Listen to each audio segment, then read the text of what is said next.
Hi and welcome to those who've just joined us. Thank you for joining our English and Maths at Home Couch to College session. This is going to be presented by Hilda and Vic, who are both part of the team here at the Manchester College. Throughout the session, please feel free to use the Q&A box to the right of your screen and ask any questions that you have. We'll do our best to answer them all at the end of the session. I'm now going to pass you over to Hilda and Vic to get the session started. Hi Hilda. Hiya. Okay, good evening, good afternoon. Welcome to join us at the Couch to College English and Maths 14 to 16 Elected Home Educated Learners session. My name is Hilda Kuhn. I'm the Assistant Principal with the responsibility for this area. And Vic? Hi, my name's Vic Baird. I'm the Acting Head of Department over at Sheena Simon. So today, first of all, we're going to look at what we have got on offer. So TMC offer formal teaching in English and Maths to support homeschooling, and all the program will lead to a nationally recognized qualifications. The qualifications that we're working towards are functional skill English and functional skills Maths. And for these two subjects at functional skills level, we will take students from entry level 1 all the way to level 2. And for GCSE, we also offer English and Maths. The program is delivered in a blended learning model. Typically, your young person will be involved in learning for 1 day a week with the college. Part of it will be face-to-face at Sheena Simon or remote learning on Microsoft Teams. We're going to look at entry requirement and enrollment. The first and most important entry requirement is that all young people need to have been declared to be elected home educated pupils with the local authority. And upon application, we would like all the young person to complete the BKSP screening assessment for placement, because this will help us to place a young person at the right level. When applying for the program, you need to look for English and Maths 14 to 16 for elected home educated pupils on our website. When applying online, once you applied online, you'll be given a conditional offer. That conditional offer will also issue a person code, which is the same code that you will be using to complete the BKSP initial assessment on the college website. Instructions will also be sent out when you receive the conditional offer. Once the entry requirements been met, you'll be also prompted to book an enrollment slot to complete the process over the phone. This is just so that we can make sure we talk through all the details. And one of the last, but also very important step, is that we need to be able to confirm a place once we have assessed whether there are any learner or learning needs. It is really important for us to know what needs are there right at the beginning, so that we can assess and ascertain whether we can actually support the young person to be successful on the course. Once the young person is on the course, you will be interested to know how they are being assessed. So pre-enrollment, initial assessment, initial screening for a placement. For the first few weeks of the course, further diagnostic assessment will be completed.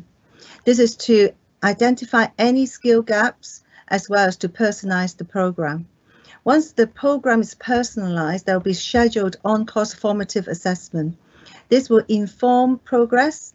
So as soon as the young person is ready, they may be put forward for formal assessment for functional skills.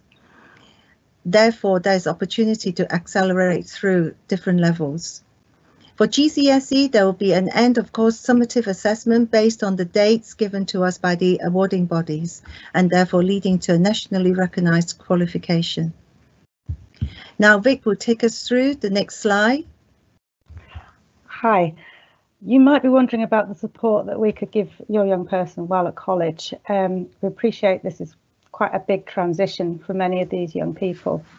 So we're determined to have wraparound care. Your young person will mainly come into contact with two different types of tutors. The first one is the course tutor, and the second is the achievement tutor.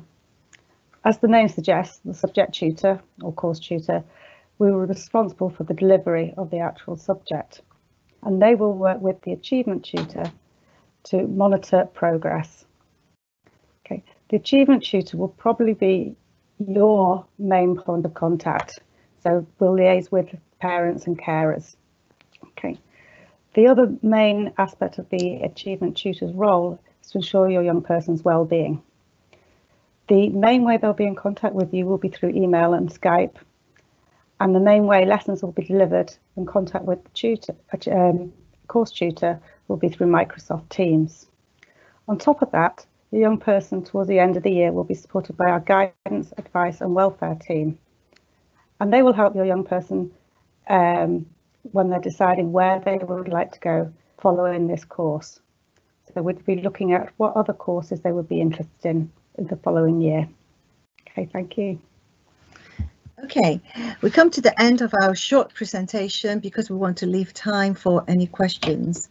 So for further information, after today, our course inquiry team is on hand to answer questions, answer any questions you might have, or you can email using the email that's on the screen. Okay, so I'm going to stop sharing screen and any questions, answer any questions that been put through. Thank you, Hilda. Oh, sorry. Thanks, Hilda. Thanks, Vic. We've got some questions which have come through on the Q&A box. So we'll just start from the beginning. So somebody said, when can we start applying? Okay, the application will go live on the 3rd of August. So look out on the website. The application portal will open then. Okay, that's great. Somebody has said, what support will be there for my child? Vic, would you like to take that through? Okay, so we have various levels of support. So we have our academic support, which is the main role of the course or curriculum tutor. We also have our achievement tutors who will be checking in on them every session and checking on their well-being. And they will be your first port of call, liaising with any of your young person's needs. Okay, that's great. Thank you, Vic. Somebody said, will this course start in September, or will it be optional to do the lessons at home from a computer for people who are choosing to shield still from at home? Okay, ask that. Okay, we fully understand that there will be different feelings regarding starting in September. So our plan is that we will start our course on the in the second week of September, but it will be definitely blended. So some students will come in to meet with the tutor so that they can be fully introduced, etc. But we have make provision for courses to start online as well. So that will be part of the discussion, that as you apply, that as you provide your information, let us know as well. If shielding is what is required, please put that information in the application and let us know as well, so that we can group students together appropriately as well. That's great, thank you. Somebody has asked, how will progress be monitored and reported? Okay, so at 3 points of the year we have progress monitoring phase, in which the achievement tutor and the course tutor work together. We meet with the young person to discuss how they were getting on and what progress they made, new targets to be set. Twice a year reports are sent home, and we also have, once a year reports are sent home, and we also have 2 parents' evenings every year. Okay, that's great. I know you said, Hilda, it started sort of the second week of September. Do you know an actual date? Because somebody said, when is the start date of the programme? The planned start date is the 17th of September on a Thursday. Okay, that's lovely. Thank you. Is it always on a Thursday? Somebody said, what day of the week is it on? It's on a Thursday. It's going to be it's on a Thursday. Yeah, always on a Thursday. Yeah. Okay, that's great. Someone said, can they bring our own device to use on site? Vic? Yes, please. That would be very handy. particularly initially where we're starting kids up and showing them where to access their online learning. It would be really handy if they brought in their own devices, and they're free to use. Feel free to use them throughout the course. That's brilliant, thank you. Somebody said, what happens if they don't have a computer? This will be tricky. Yeah, I think what happened is that if you have a tablet, it's possible to access learning online. And throughout this period of remote learning, a lot of our learners have accessed their learning via their mobile phone as well. So as well as we have a very strong print and post support as well. So learners can receive a package, work materials through print and post. Okay, that's lovely, thank you. Somebody said, will the course delivery be online throughout, or will it swap from face-to-face mainly once COVID has eased? Yes, we will. That will be. It's always going to be blended, because we recognise that a lot of the program will require our young people to continue to learn while they are away from campus. So therefore, as soon as COVID has, allowed us to have more students on site, then obviously we will switch to have the greater proportion of face-to-face and less of a proportion of remote. But the remote element, which is the independent learning side, will always be part of the whole program. Okay, that's lovely, thank you. Somebody said, will the class times be the same as last year? I have at the moment timetable to be that, but that is what I'm hoping for. Yes. Yeah. Okay. So basically, it's Thursday full day. They in the morning all through into the afternoon. So the young person will do one subject in the morning and the second subject in the afternoon. If they are doing both subjects, if they're doing a single subject, obviously they will just need to come for one part of the day. Okay, that's lovely, thank you. And this course is just aimed at young people. Somebody's saying that they're 26. Is this course aimed for them? It's just for...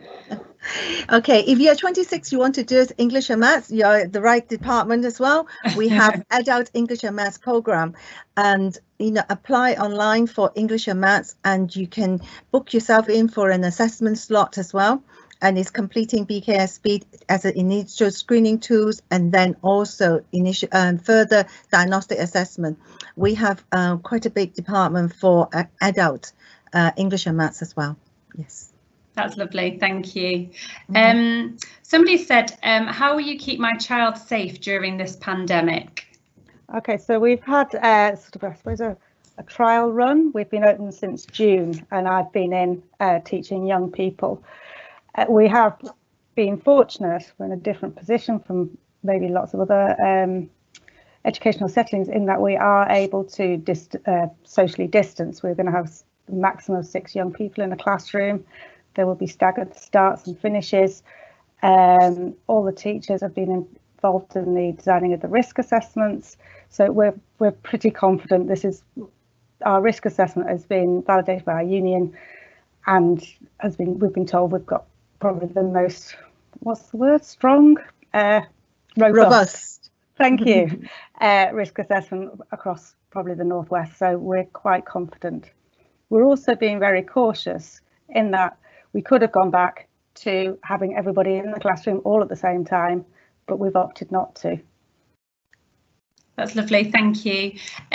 Somebody has said, can the students study one subject, in brackets English, and not both? Is it an option to study one rather than both of them? Yes, it is an option. It is an option that is available. Okay, how would they do that? Would they, when they apply, they can indicate that. Yeah. Okay, that's great, thank you. Somebody has said, what support can I get financially?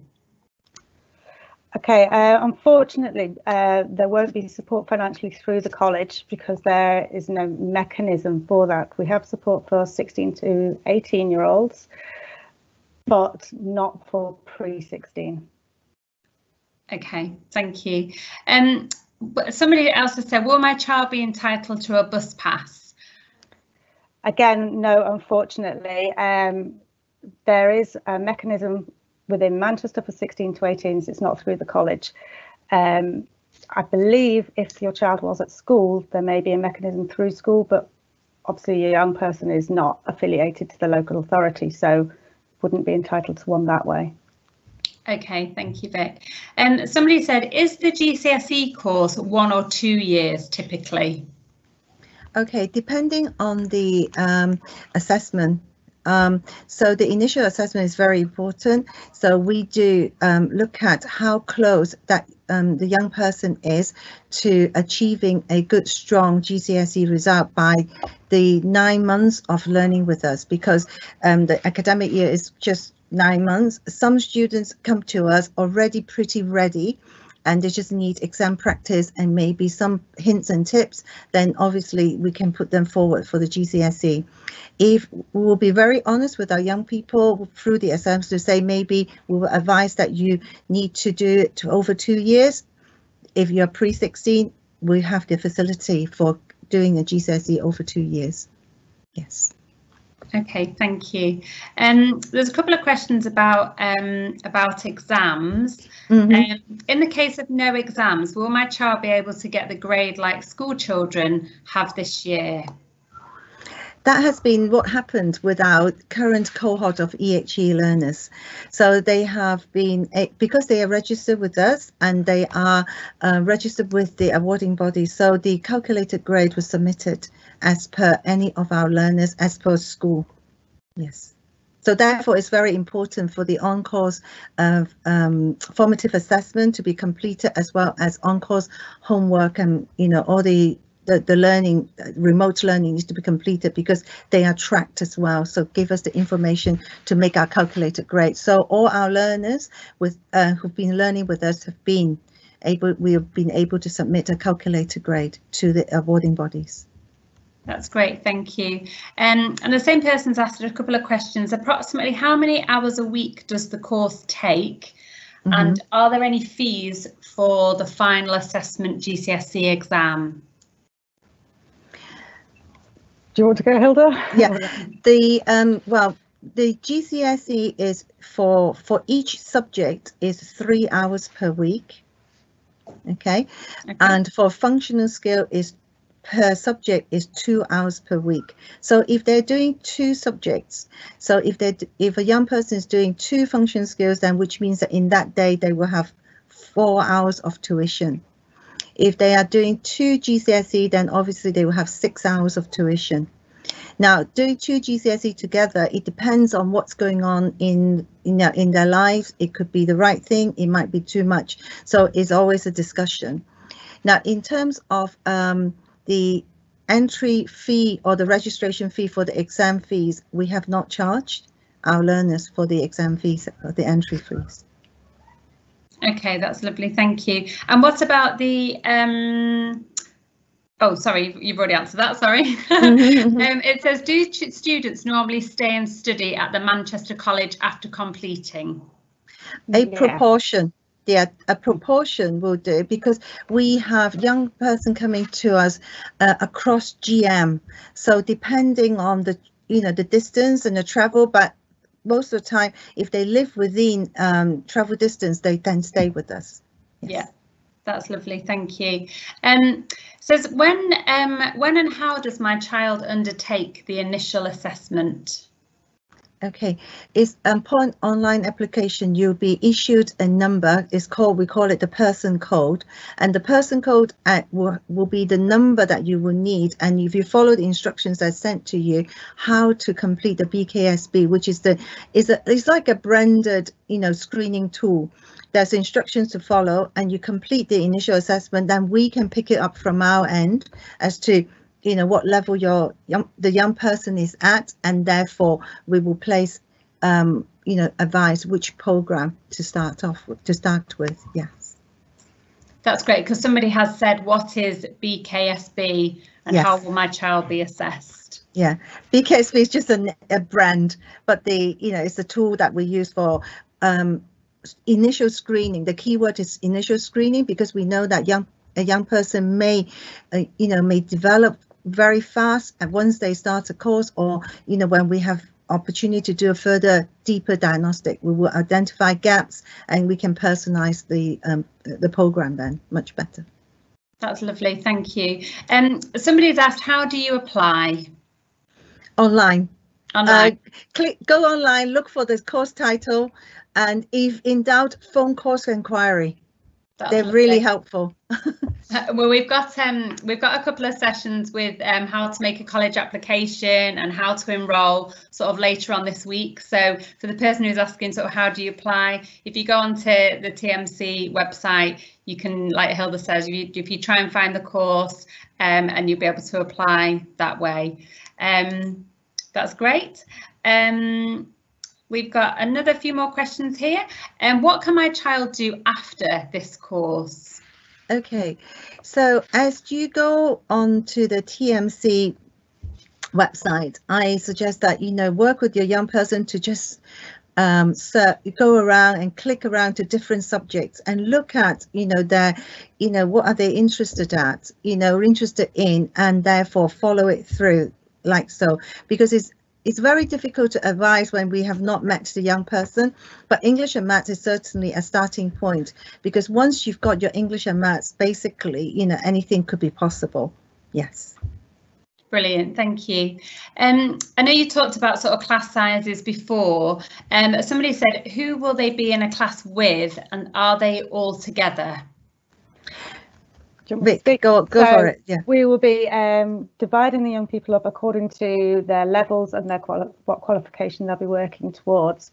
But then once those students are grouped together, they'll then be divided into 3.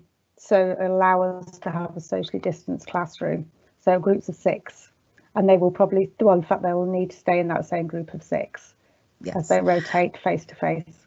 And they'll be working with pre-16s are grouped together. Yeah. And our pre-16s are grouped together. They are not with the adult learners, and they're not with our 16 to 18 group either. So they are grouped together as a discrete EHE group. Yeah. Yeah. Brilliant. Thank you. Somebody has asked, are places limited? We would, you, Hilda. Yes. Okay. Now, I think for us is that we would like to keep our doors as open as wide as possible, but I think it's the calculation of, you know, we need enough to start, but also we can, and depending on when the growth comes. So if somebody apply really late for GC and they are at GCSE level, we will always be worried about, you know, starting somebody with GCSE very late. If the functional skills, we will probably be able to start anybody at any time in the year, throughout the year, and therefore that's why we can accelerate function skills learning. However, you know, for the full experience of being able to be, you know, experiencing college and having the opportunity to think through the next step, you know, I strongly advise to start at the beginning of the year. There are limited places. Once I will say I tend to hesitate, we tend to hesitate to start people after the end of November, because that's when, you know, cohort relationships have built up, and it's harder for you know, for young people to form groups unless we've got enough to start another separate discrete group. That's my answer. I don't have enough. I will say to you, we don't really set an upper limit, but we look at the group dynamic to see whether it will be all right to bring new people in. That's how we work, really. Thank you, Hilda. Somebody said, can you remind me of what the formal course title is? The formal course title is English and Maths, bracket, 14 to 16 elected home educated pupils. Thank you. Somebody said, will both the higher and ordinary levels for the GCSEs both be available? Yes, higher and the foundation level of the maths is available. That's fabulous, thank you. Somebody's asked a question about catering. Will the catering services be open on campus? When everything is back to quote unquote normal, catering is open. But when it's not, then, you know, we would suggest that either, young person, it was best for the young person to bring their own food, because I think that's the next bit that we have not, because during the opening for the June, we did not open catering fully. Yeah. Okay, that's great, thank you. Somebody said if they want to private message or private email you, what's the best email address that they should go for? Should they do the inquiries and pop their inquiry in there? Okay, the best thing to do is to pop an inquiry, email to the inquiry, but title it EHE and asking for a contact directly, and it will then be forwarded to myself and Vic, and then we will contact you back. Then then a direct contact can be made that way. Yeah. Yeah, that's lovely. Thank you. So we've just got a couple more questions. Can we add to that? Once a young person started on the program, I think Vic was trying to prompt me as well. Once they've started on the program, we will email all the parents and carers, so there will be also a direct link person then, as a contact person as well. Yeah. That's lovely. Thank you. Somebody has asked what the exam board will be. Can you? Okay. Edexcel. Edexcel for function skills, English and maths, and Edexcel for GCSE maths, AQA for GCSE English. Lovely, thank you. Let me just say, we've just popped in the chat box for people who, for the email address there. So that email address is there for inquiries, and then we've told them to reference it. I think that is all of our questions, which has been fantastic. There's been loads of people asking lots of different questions. I don't know if you want to, do you want to give it a minute longer to see whether or not anybody else wants to ask any more questions?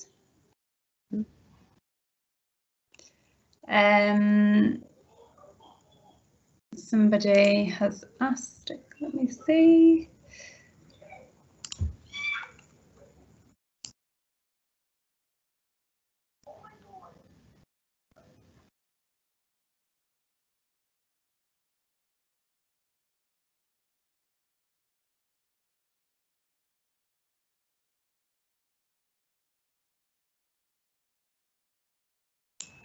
Yeah, I think we've asked all the questions now.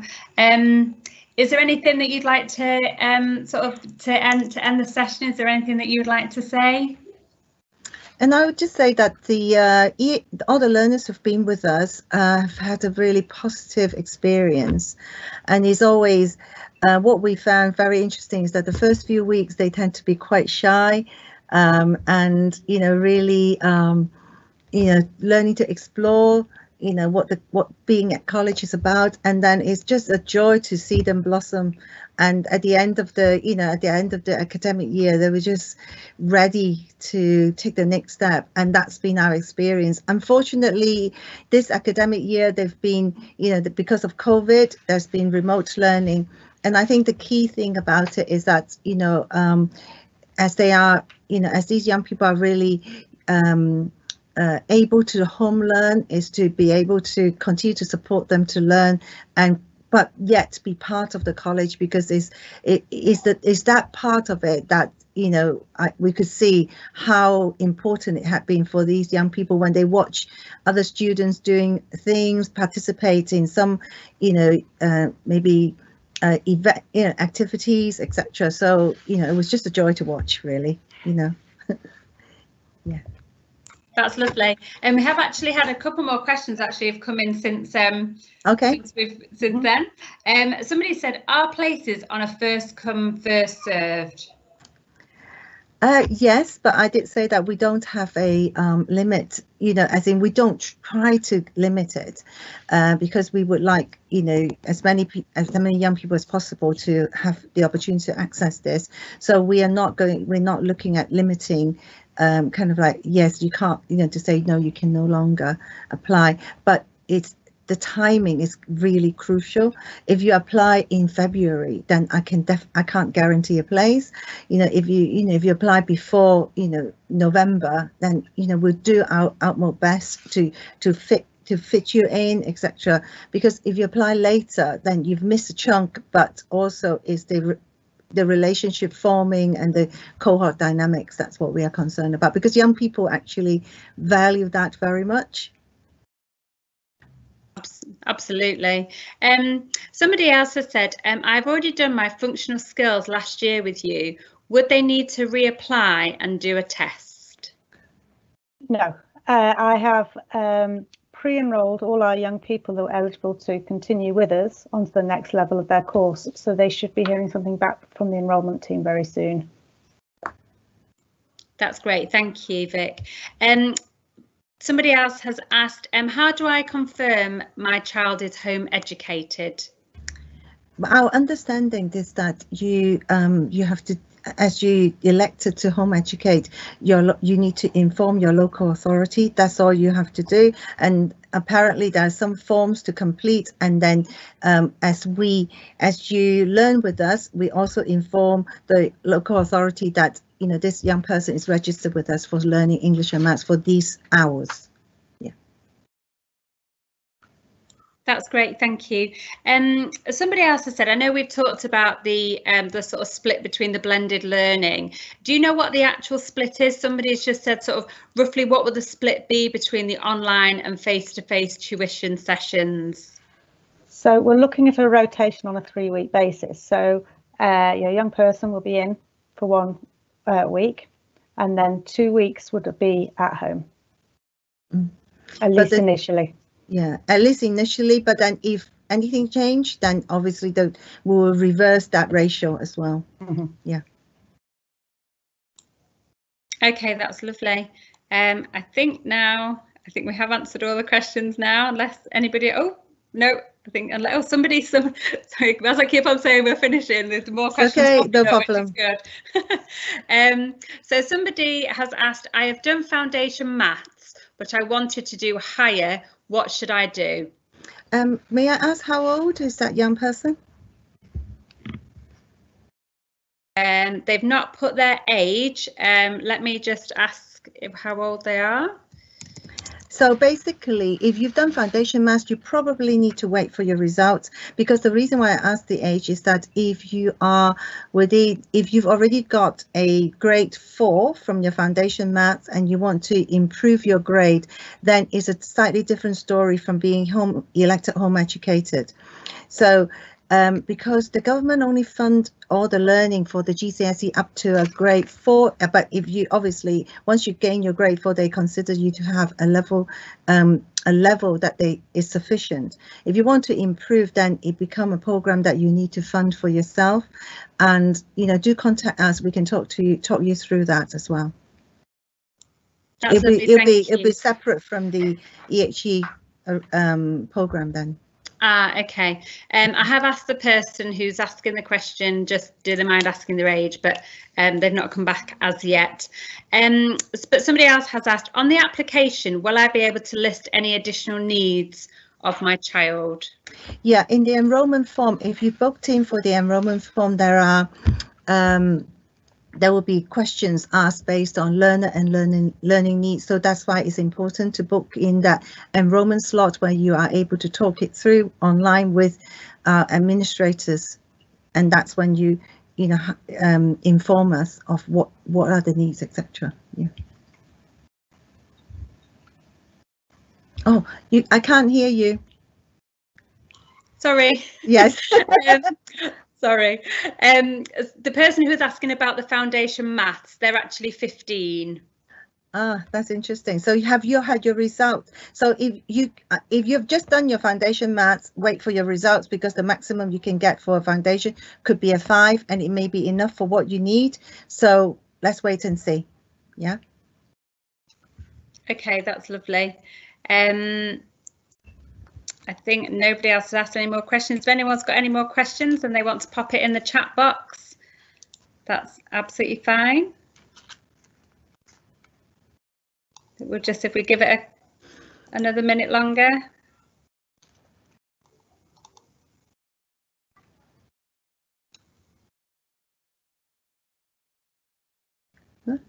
Vic, is there anything that you would like to add to Hilda? No? I think everything's been covered. Okay. That's great. It doesn't look like anybody has any more questions for you both, but just wanted to say thank you very much for this session. It's been absolutely brilliant. And just to reiterate, if you have missed anything on the session and you do want to ask any more questions, if you go to the inquiries at tmc.ac, the staff there will be able to come back to you. And again, if you're wanting to apply, we've got lots of different sessions taking place this week. We've got student experience team, we've got how to enrol, we've got careers and welfare as well. So there's lots of different sessions taking place. If you just go onto the TMC website, you'll be able to find all the information that you need there. But thank you to Vic and thank you to Hilda for this really informative session. Thank you. Thank you. Bye-bye.